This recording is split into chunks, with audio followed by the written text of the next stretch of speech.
houses, both alike in dignity, in fair Haverhill where we lay our scene. Play random game show games until they mutiny, and circus clowns make circus peanuts unclean. I'm John Michael Garapi, and this is Game Show Roulette.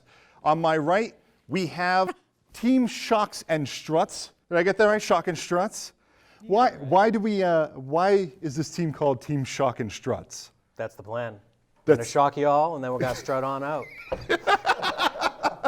You're already doing an excellent job. Yeah. On my left, I happen to have Team May Contain Fun. Where does May Contain Fun come from? Right here in Haverhill / New Hampshire. So what does May Contain Fun do? Well, we don't want to give the illusion that we always contain fun. We sometimes. It's possible there's fun involved. Yeah, leave the option that it could not contain fun. Yeah. But yeah, we're just streamers and friends for a long time. So. Yeah, great. What have you guys been playing lately? We just finished Bloodborne. Yeah, that was fun. We're starting Hunt Showdown this weekend. Excellent. Yeah. There'll be a link to your show to your Twitch channel in the description. Great. Let's move on to the game. We here at Game Show Roulette, we can't afford fabulous prizes, so instead our contestants are fighting over questionable prizes like this Tacosaurus Rex taco holder. Thought to be extinct, the prehistoric Tacosaurus Rex is back, and ready to carry 2 of your favorite tacos in its back. Sparking your imagination at mealtime by continuing your love of food and dinosaurs with the ultimate accessory. Not just for tacos, the Tacosaurus Rex can hold toasts, waffles, sandwiches, and so much more. We're playing 3 games. The first team to win 2 of those games gets to argue amongst themselves who gets to keep the king of the dinosaur taco holders. Let's play our first game. Our first game is called What's the Over-Under? I'm going to ask one of the teams one question, and they need to give me a numerical answer. The other team then chooses higher or lower. If the team is right, they get the point.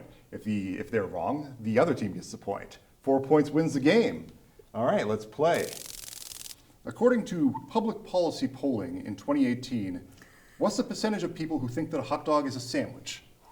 The percent. So we got to give you a numerical number. Right? You need to give me a number. You need to give me the percentage. So this is according to public policy polling in 2018.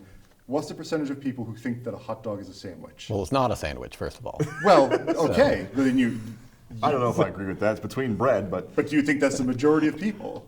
Let's go with maybe what do you think, 25%? I think it's higher than that. I think it's lower than that. I think it's lower I than think that. do believe it's a sandwich? Yeah. Give them a number. I'll go with you. 18%. 18%. Do you think it's higher or lower than 18%? It's got to be lower, right? I don't know. I mean, it's sandwich-esque. Okay, so barely 50% of this room.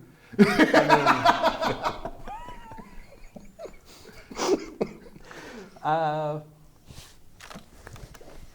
think they put out a pretty good number. I want to go over. All right, I'm with you. All right, we're taking the over. Over. The answer is 34%. Oh. I was closer the first time. It is up from 29% in 2016. It is a number that is radically climbing. It's up from 2016? In 2 years, it went up 5%. It is, according to the Public Polling Policy Center, one of their fastest rising questions amongst themselves. We're going to send this question to the other side. A human bite is about 200 psi, that's pounds per square inch. According to the Boston Museum of Science, how many psi is a crocodile bite? The human bite's 200. 200. It's got to be a lot more. It's got to be in the thousands. I don't know how many thousands, but a bunch of them. Let's go. How about 1,500? I was thinking higher. I was thinking 4,000 or something. All right, I like that number. 4,000? Let's split the difference a little bit.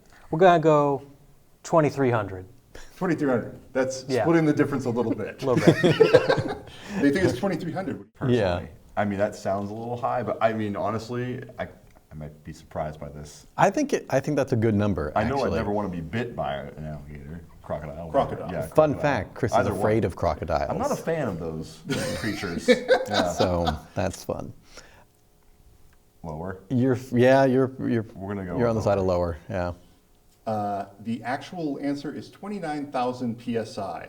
29,000. All right. Well, we're very wrong. For humans, 29,000 psi. In comparison, the Tyrannosaurus Rex bite is 26,000. So PSI, That's why I don't like them. It has a more powerful bite. Yes. I'd like to know how they got that data. here, Jake, come over here. I don't want to Stick your hand in there. Ooh, that was a lot. Well, we got to test the other hand. Have a even sample. Think how many tacos that crocodile could eat. Even though they were several thousand off. Even though there were several thousand off, you guys bought it. That's the key point. We did. Yeah. I've got a question for you. Mount Washington holds the record for the highest measured wind speed not associated with a tornado or a tropical cyclone. How many miles per hour was the record wind on Mount Washington? That's Mount Washington in New Hampshire, not too far up from here. I mean, on a regular basis, I think it gets up to like 70 miles an hour wind up there. It's pretty crazy. So it's got to be higher than that. 140. Highest record, not including tornadoes or tropical cyclones. 120? I feel like it's somewhere in the middle. 130. Okay. 130. Sure. 130. What do you guys say? I think it's way higher. I think it could be higher than I that. think it's higher. Yeah, I mean, I'm gonna peg it at 200. Yeah, I might go higher than that. We're taking the over. All right. The actual answer is 231 miles per hour. Oh. Team Shocks and Struts is running away with this. We don't number well. No, we don't. You guys are going to have to get this one to stay in the game. That's right. This is it, right? Game point. This is the game point if you guys can't actually get in. Then you still have to get like 3 more after that. We're the underdogs. Yeah, you're going to have to go 2004 LCS on us. Yeah. When adjusted for inflation, Gone with the Wind is the best-selling movie of all time. Not adjusted for inflation, what is its gross ticket sale? So it's actual ticket sales. It's actual. It's actual ticket sales. What are Okay. the actual ticket sales? I know of they've- what adjusted for inflation is the highest grossing movie of all time. Okay, all right, actual.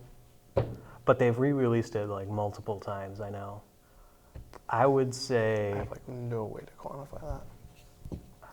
all right, my guess would be a couple $100 million.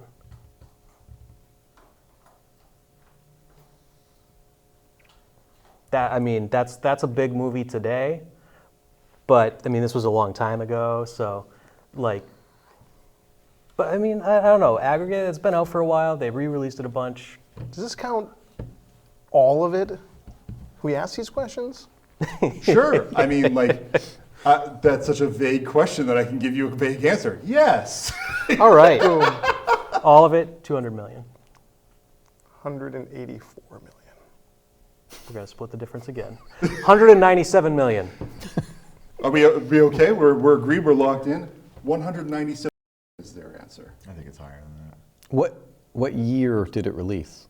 I don't know if I'm allowed to actually say that. I think it's higher than that. I think it's safe to say that it's probably higher. I think it's lower. Are we on the same team here? I mean, we're may contain fun, not may Lower. contain May contain knowledge. errors. So you think it's lower than 184 million? Is that what Well, you're when saying? did it release? How much did movies cost back Can't then? talk about that. But right? All right, Well, I'll it go isn't with- part of the question. It seems like it'd be unfair for me to tell you guys. I'll and not go. tell I'll, the other Yes. I'll yield to you with lower. Oh, come on! I'm going to be wrong, and it's going to be my fault. Lower. Lower. The answer is higher at $390 million worth of gross ticket sales. I knew it. That means Team Shocks and Strucks has won with 4 consecutive correct answers. They get 1 point, and they win this game. We are moving on to game 2. We never promised fun. Our next game is the Play-Doh Art Challenge. Each table has been given a few cups of Play-Doh. When I say go, these teams will have until the time it takes me to finish reading a poem to make their best artistic rendition of this category I'm about to give them. When I finish reading the poem, I'll call time, and our judge will then choose which of the 2 tables wins an art challenge. Contestants, I be longing for the sea, and the team that makes the most dashing seaside scene wins. Scene. The most dashing seaside scene wins. You ready? You got about 3 minutes. Well, we got to open up the Play-Doh. Go ahead. And we're cueing the ocean. Oh no! Excellent. Our contestants can't hear such wonderful soundscape, but if they could, I can assure you that they would leave me to run out and get seafood as we speak. A Sea Dirge by Lewis Carroll. There are certain things, as a spider, a ghost, the income tax, gout, an umbrella for 3, that I hate. But the thing that I hate the most is a thing that they call the sea. Pour some salt water over the floor. Ugly, I'm sure you'll allow it to be. It extended a mile or more. That's very likely the sea. beat a dog till it howls outright. Cruel, but all very well for a spree. Suppose that he did so, day and night. That would be like the sea. I had a vision of nursery maids. Tens of thousands passed by me, all leading children with wooden spades. And this was by the sea. Who invented those spades of wood? Who was it that cut them out of the tree? None, I think, but an idiot could, or one that loved the sea. It is pleasant and dreamy, no doubt to float, with thoughts as boundless, as souls as free. But suppose you are very unwell in the boat. How do you like the sea? There's an insect that people avoid, whence is derived the word to flee. Where have you by it most annoyed? In lodgings by the sea. If you like your coffee with sand for dregs, a decided hint of salt in your tea, and a fishy taste in the very eggs, by all means, choose the sea. And if these dainties to drink and eat, you prefer not a vestige of grass or tree, and a chronic state of wet in your feet, then I recommend the sea. For I have friends who dwell by the coast. Pleasant friends they are to me. It is when I am with them and wonder the most that anyone likes the sea.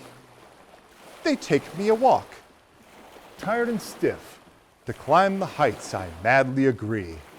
And after a tumble or a toss from a cliff, they kindly suggest the sea. I try the rock, and I think it cool that they laugh with such an excess of glee as I heavily slip every pool that skirts the cold, cold sea. Yeah, that should be plenty of time. Let's see how our contestants doing. And stop. Oh, this is beautiful. This is absolutely beautiful. I'm going to I'm going to be calling the judge over. Judge, could you please come over here? Take a look at our two fine examples of a seaside seascape and tell me which of these is the winning team. Can we describe our scene? Please describe the scene. We went with real water, right, for our ocean. Yeah. And it's There's a wave. this is more of an alien, like No Man's Sky style planet, Yeah. ocean planet. So This is a tree that I have crafted using my imagination. Yeah. this was an umbrella / tree, but It still is. became It's- a mound.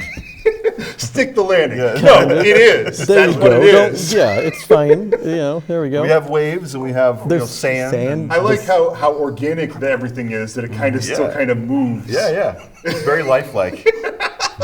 Yeah. Okay. All right. Let's see. And then Team Shock and Struts, would you like to? I we've like the got this- clever use of the utensils as part of the thing itself. We've got the sailboat in the water, and there's a dolphin who's. It's not a dolphin. That's cruel. This is dolphin free. All right. This is a spear. We're not spearing dolphins. All right. I think. they made a boat. I Maybe mean, it's a dolphin, it's I don't up. know. It's up to your interpretation. What isn't cruel when spearing? Choose for me the sea animals. Hey, it was a that is different perfectly- time. It was a different time. All right. So I weighed each contestant's artwork very carefully, and I like the water on the tree version over this side, but I think I'm going to go with this team with the sailboat. Whoa. Oh, Team Shocks and Struts taking the Surprise point. victory. May contain terrible art. This is actually spectacular. This table disagrees, but just saying, for the record. Thank you very much. You've done an excellent job interpretation. delineating welcome. between these two pieces. Who hired this judge? Our last game is called You Can Trust Me.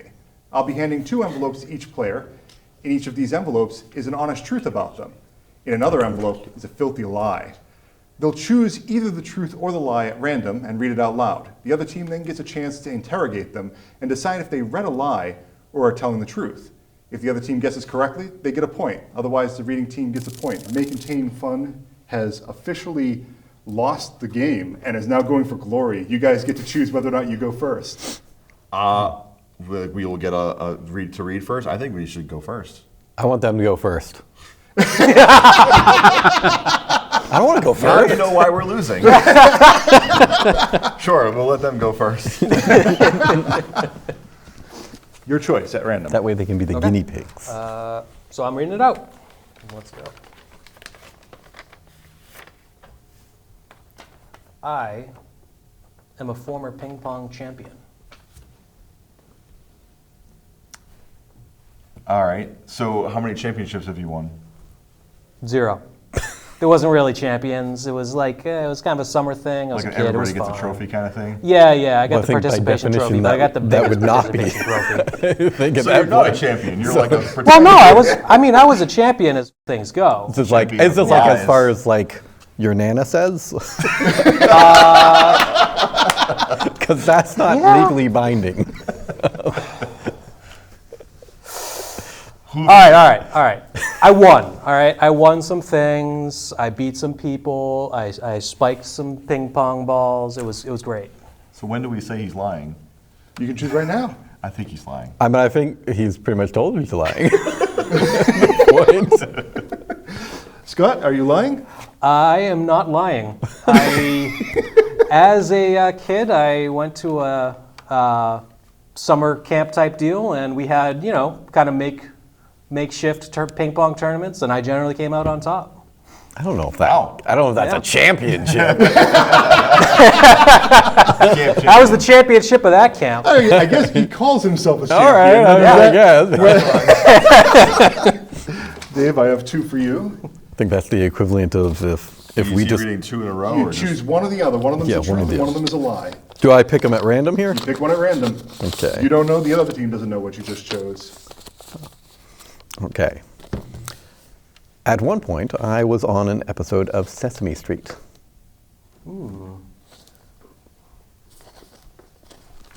You want to start? Did you meet Big Bird? No, Grover. Rover. Yes. He's ready with the Wow. ready with the answer there. Yeah, that was a little Too quick. obvious That was a to be little Big quick. Bird, right? But it was actually a very cool experience. Where was the shoot? Where was the shoot? Yeah. In Minnesota. Minnesota. I know that sounds weird, but That does sound weird. I it didn't does. realize No, I Sesame know. Street was in That's one of those Minnesota. things that it does sound weird, but that's where they were filming. I don't know. Minnesota kind of makes me think it's real. Who says Minnesota? I think we can call him truth on this. All right, we're calling truth. No, I'm full of it. I honestly didn't know. I was over here sweating like, if that's true. Wow. I've never heard this, but I... Minnesota. I don't know where they filmed They that. filmed WDBH, they filmed that in Boston. Yeah. You were pretty far away. It was literally the first thing that came to mind. I saw you open it and I read it and I just was like... The whole Zach he's over Galifianakis time. meme laugh. I don't know what the other one Oh, was. man. Well, don't read it. All right. You should read it. Oh, I know. I wore a vintage trench coat to class every day for a college semester. Vintage trench coat. Yeah. What made it vintage? Yeah. It was old. Like how old? Like how old? It was from the 50s. Where did you get it from? My grandfather. Your And what was grand- the point of doing that? Was you trying to make a statement or something? Or you I just don't thought think it there was a point. brown trench coat? That was green. fall green semester or trench spring coat. semester? What? Fall semester or spring It semester? was fall. So you weren't hot in it. No. I think he's telling the truth. He's probably pretty hot. And it's such weird enough to be truth. Vintage trench coat. Yeah, I'd say it's the truth. It is true. Yeah. You guys, Team May Contain Fun gets a point. It's our first point of the night. Point of the night. May contain points. If you get this right, you get this round. You get to keep this round for the glory. You may not have a Tacosaurus For the glory. Rex, but you have the For the glory. glory of Haverhill. I rode a tricycle around my neighborhood until I was 11 years old. Why? That's a valid question, I suppose. I feel like it's self-explanatory. I grew up in a neighborhood that liked to ride bikes. I never learned how to ride a bike till I was much older. Okay. And so that's why. Did your parents like not know how to ride bike, or? My parents did. I fell a lot. I was scared of riding bikes. I fell a lot, hurt myself a lot. I'm a big chicken. Mm-hmm. So I, unfortunately, back then, when I grew up in the 90s, you know, I didn't have many options. I couldn't go out and buy my own bike. So You didn't have to wear helmets back then. that's true. How large was this tricycle? Well, I mean, it wasn't like the one I had when I was 3. I got a bigger one, which is embarrassing to admit. But it was big enough for an 11-year-old. When you say it was. tricycle, do you mean like a bicycle but with the training wheels Am I still? answering your questions too? Yeah, that was actually my next question, but thank you for doing our I'm job for us. helping, right? I'm helping. What was your question over there? I'm ignoring him. Well, I mean, when we say tricycle, are we talking training wheels, or are we talking actual just, you know, No, it's a big red, like what color was it? It was red. It was red? Yeah, it had a big wheel in the front and 2 on either side. It was a tricycle. When did you get the tricycle? Well, like I said, I had a couple different ones. The one I rode until I was 11, I got when I was probably about 8. But how did you get it? How did I get it? Yeah. I think my mom bought it. I went to the store with my mom and we picked it out. It wasn't really that big of a story, really. It was like, hey, we'll get you a new bike. And we did. This does not sound believable. to Yeah, me. no, this does not ring true, which makes me curious, but I'm going with a. This is big fat lie. a lie. It's 100% a lie. Thank the Lord it's a lie. I read that and I was like, really? Thankfully, this is not true. I'm trying to lie about that now on camera. I'm sure you can edit that into some compilation of like, here's the biggest loser alive. It's absolutely true. Oh, man. Well, unfortunately, you end the last round with a tie. Would you like a tiebreaker? Yeah. The heck yeah. tiebreaker is another over-under question. We'll do one quick tiebreaker. We'll May call it a contain day. morons. According to NASA, how many children have graduated from space camp since 1982? 82. Yeah. I'd like to point out that I wrote children not to confuse people, but there have been a few adults in the program. But it's you're not asking- the normal space program. But it's you're not space asking camp. for people, you're asking for children specifically. I'm asking for children and people, because I it's can't separate probably- the numbers. It's probably in the thousands. Yeah, probably. I would- Since 1982? Yeah, Yes. that's been like 30 years. I would probably say 6,000 or 10,000. No, more than that. More than that. Well, I don't know what space camp is. It annual? Is it only in one location? I don't know anything about space camp. Were you at space camp, Dave? Did you go to space camp in Minnesota? When you were on Sesame Street? There's a special Sesame Street Space Camp episode. Grover was teaching everybody. It was Grover. Do you think it's like 100,000? 100,000? I think it's It's a good midpoint I'm getting I at. think it's 45,000. That sounds low. You sound low. All right, well, they have to be guess higher or lower, so we probably should go higher. Let's say 100,000. There you go, 100,000. Like multiple locations? Is this just at like Houston or Cape I'm Canaveral? afraid I can't Sorry. answer questions like this, so That's yeah. I mean, do you have any idea? I think it's lower. I would say lower, but I mean, if it's like all across the country, maybe it's higher. Is really But I- space camp that interesting? It's rockets, they're interesting. Ooh, taking it hard to the space camp. It's You're not as cool as a John Tacosaurus, but it's pretty cool. I definitely want to go lower because I think it might just be a few locations. I don't know. If it's just like Houston or Cape Canaveral, it's got to be lower. So let's go lower. We're going lower. Lower. It is 900,000, which makes it much, much higher. Ah, Team May Contain Fun gets 1 point for 1 game. You gentlemen get 2 points. For 2 games, you are the proud owners of a Tacosaurus Rex, which you will have to split between the 2 of yourselves. Thankfully, there are 2 groups, so you can put a half a sandwich in one, a half a sandwich in the other. Thank you very much, guys, for showing up. This has been a great episode, and I've had a lot of fun. This is our pilot, but we'll be sending out more of these sometime soon. All right, take care. Bye-bye. Subscribe.